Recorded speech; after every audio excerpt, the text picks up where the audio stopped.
बहुजन समाज से आने वाले 4 पत्रकारों को बेवजह झूठी एफआईआर लगाकर खासकर 307 के अंदर जेल में हमें डाल दिया गया और 22 दिन बाद हमारी जेल से रिहाई होती है।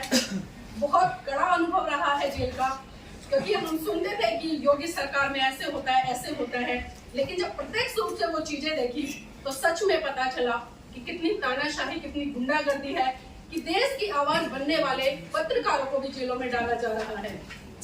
लेकिन एक सवाल मैं आप सबसे पूछना चाहूंगी, अगर बहुजन पत्रकारों को जेल में डाला जाए, क्या ये खबर है या नहीं है? खबर है ना? और ये खबर कौन दिखाएगा? क्या गोदी मीडिया दिखाएगा? गोदी मीडिया ने दिखाई, लेकिन किस तरह से? हमें आतंकवादी, इन्हें विदेश से फंडिंग होती है, इन्होंने तोड़ फोड़ की है, इन्होंने एक सरकारी कर्मचारी का गला दबाने का काम किया है, इस तरह से। लेकिन बहुजन मीडिया की अगर मैं बात करूं, इस बहुजन मीडिया से हम लोगों को उम्मीद थी, क्योंकि जेल में हम ये उम्मीद लगा रहे थे कि हमारी आवाज वो बहुजन मीडिया बनी होगी, क्योंकि हम बहुजन समाज से आने वाले पत्रकार हैं। लेकिन जब 22 दिन बाद हम जेल से छूटे और 24वें दिन हम दिल्ली पहुंचे, तो मुझे जानकर बड़ा आश्चर्य हुआ। लोगों ने एक ही सवाल किया कि अरे नीलम जी, इतने दिन से दिखाई नहीं दे रहे थे, कहाँ थे?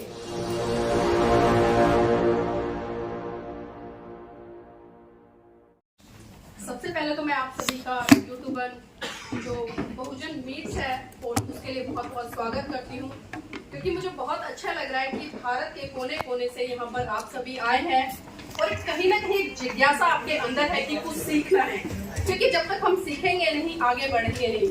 और खासकर पत्रकारिता का जो क्षेत्र है वो बहुत बड़ा क्षेत्र है। यहाँ पर हर विषय पर आपको बारीकी से जानकारी होनी चाहिए और प्रॉपर कोई व्यक्ति नहीं है, मैं भी नहीं हूँ, आप भी नहीं है, कहीं ना कहीं हम सब लर्निंग प्रोसीजर में है। और जब लर्निंग प्रोसीजर में रहते हैं और ईमानदारी के साथ में सीखते हैं तो हम कहीं ना कहीं बहुत आगे बढ़ते हैं। और पिछले काफी सालों से मैं भी पत्रकारिता के क्षेत्र में हूँ और सीखने का प्रयास कर रही हूँ। मैं कभी ये संकोच नहीं करती कि कोई मुझसे बड़ा है या छोटा है, जहाँ से मुझे सीखने को मिलता है मैं लगातार सीखने का प्रयास करती हूँ। अगर कोई 2 साल का बच्चा भी मुझे सीख देता है तो मैं उसको भी सीखने का प्रयास करती हूँ, क्योंकि सीखने के लिए आपके पास में ये जरूरी नहीं है कि अनुभवी व्यक्ति आपको बताएगा, क्योंकि सीख एक छोटा सा बच्चा भी आपको दे सकता है। तो हमें लगातार सीख की तरफ बढ़ना चाहिए। और मैं NV News 24x7 की चीफ एडिटर हूँ, उसके साथ साथ में संपर्क इंडिया चैनल है और तीसरा जो चैनल है वो है मेरा पर्सनल नीलम ब्लॉग चलता है। तो इस तरह से मेरे पास में 4 चैनल हैं और पेज भी चलता है NV News 24x7 का। तो लगातार पिछले काफी सालों से काम कर रही हूँ और बहुत अच्छा रिस्पॉन्स समाज का, देश के लोगों का मिल रहा है। और काफी कठिनाइयां भी आती है पत्रकारिता करते वक्त, खासकर उस दौर में जब मैं एक महिला हूं और वो भी बहुजन समाज से आती हूँ। अभी बबीता जी ने जिस तरह से काफी अच्छे तरीके से बहुत सारी चीजें एक्सप्लेन की है, जब हम सत्ता के विपरीत जाकर खबरें दिखाते तो कहीं ना कहीं हमें उसका शिकार भी होना पड़ता है। लोग इतनी अभद्र भाषा का इस्तेमाल हमारे लिए करते हैं, तो आप सोच सकते हैं कि उस अभद्र भाषा का हम जिस तरह से पढ़ते हैं, कमेंट्स आते हैं, उनको पढ़ते हुए आगे बढ़ते हैं, लेकिन उन कमेंट्स से हमें नेगेटिव नहीं बल्कि पॉजिटिव इफेक्ट्स लेनी चाहिए कि देखिए हम कुछ कर रहे हैं तभी तो लोग हमें बोल रहे हैं ना। तो उसी दौर में अभी पिछले दिनों जिस तरह से उत्तर प्रदेश गोरखपुर में एक बहुत बड़ा आंदोलन था और उसी आंदोलन को कवरेज करने के लिए उनको बुलाया गया था, वक्ता के तौर पर भी उस कार्यक्रम में आमंत्रित थी। लेकिन कुछ हुआ कि वहाँ पर बहुजन समाज से आने वाले 4 पत्रकारों को बेवजह झूठी एफआईआर लगाकर खासकर 307 के अंदर जेल में हमें डाल दिया गया और 22 दिन बाद हमारी जेल से रिहाई होती है।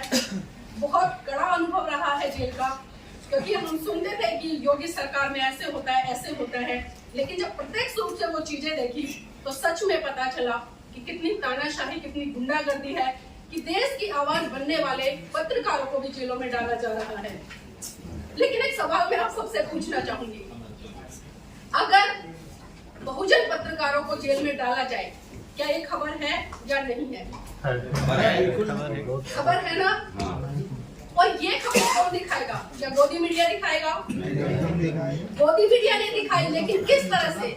हमें आतंकवादी, इन्हें विदेश से फंडिंग होती है, इन्होंने तोड़ फोड़ की है, इन्होंने एक सरकारी कर्मचारी का गला दबाने का काम किया है, इस तरह से।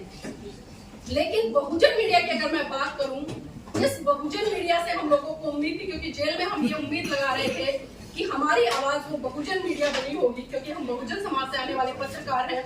लेकिन जब 22 दिन बाद हम जेल से छूटे और 24वें दिन हम दिल्ली पहुंचे, तो मुझे जानकर बड़ा आश्चर्य हुआ। लोगों ने एक ही सवाल किया कि अरे नीलम जी इतने दिन से दिखाई नहीं दे रहे थे, कहाँ थे? जबकि मीडिया में चल रहा था, प्रिंट मीडिया में चल रहा था, और जिन साथियों को पता था उन्होंने कोई भी सूचना सोशल मीडिया पर प्रेषित नहीं की। ये शिकायत नहीं है मेरी, लेकिन फिर भी कहीं ना कहीं ये चीजें मैं उन लोगों के लिए भी बोल रही हूँ। आज बारी मेरी है, हो सकता है कल को बारी आप लोगों की भी हो। तो हम कहीं ना कहीं बड़ी बड़ी बातें करते हैं, करुणा मैत्री भाईचारे का संदेश देने की बात करते हैं, महाकाणी तथागत बुद्ध को अपना आदर्श बताते हैं, बाबा साहब को अपना आदर्श बताते हैं, लेकिन जब सही में करुणा मैत्री भाईचारे की बात आती है तो सिर्फ वो हवाइयां हमारी नजर आती है। लेकिन छोड़िए, जीवन का संघर्ष है, आंदोलन है, क्योंकि हमें ऐसे आंदोलनों से लगातार रूबरू होना पड़ेगा। और ये हमारी नैतिक ड्यूटी भी बनती है कि आंदोलन बहुत होते हैं, जेलों की सलाखों में बहुत बार जाना पड़ेगा, लेकिन कभी भी आप लोगों को घबराना नहीं है। उतनी ही मजबूती के साथ में आप आगे आइए जितनी मजबूती के साथ में आप जाने से पहले काम कर रहे थे, किसी आंदोलन से पहले काम कर रहे थे, क्योंकि कोई भी घटना होती है वो हमें बहुत बड़ा सबक देती है। और ये जो घटना घटी, इसने भी हमारे जीवन में एक नया मोड़ लाया, बहुत सारी चीजें हुई। और आपको एक चीज और बता दूं, जानकर आश्चर्य होगा, मेरे जीवन साथी एडवोकेट जय प्रकाश जी भी मेरे साथ में 22 दिन तक जेल में रहे। मतलब दोनों हस्बैंड वाइफ जेल में 22 दिन तक। एक बच्चा है, मेरा बेटा है, वो घर पे अकेला, घर वालों को कोई सूचना नहीं किसी भी तरह की। लेकिन कैसे कैसे संपर्क सूत्र निकाल के उन्होंने 7-8 दिन बाद पता चला, गोरखपुर जेल पहुंचे, मिले, तब जाकर उन्हें थोड़ी तसल्ली हुई। क्योंकि देखिए, बच्चा और वो भी दोनों जेल में, माँ बाप के लिए परेशानी का सबब है। लेकिन फिर भी मैं कहना चाहूंगी कि जिन लोगों ने हमारी आवाज उठाई उनके लिए मैं तहे दिल से धन्यवाद करती हूँ, और जिन लोगों ने नहीं उठाई उनको भी मैं धन्यवाद करती हूँ, क्योंकि कहीं ना कहीं हो सकता है कि भाई नहीं पता हो। ये जरूरी है कि एक घटना के बारे में पूरे देश को पता हो या तमाम बहुजन मीडिया को पता हो, लेकिन जिन जिनको पता चला उन्होंने कवर किया, उसको दिखाया, उसके लिए मैं साधुवाद करती हूँ।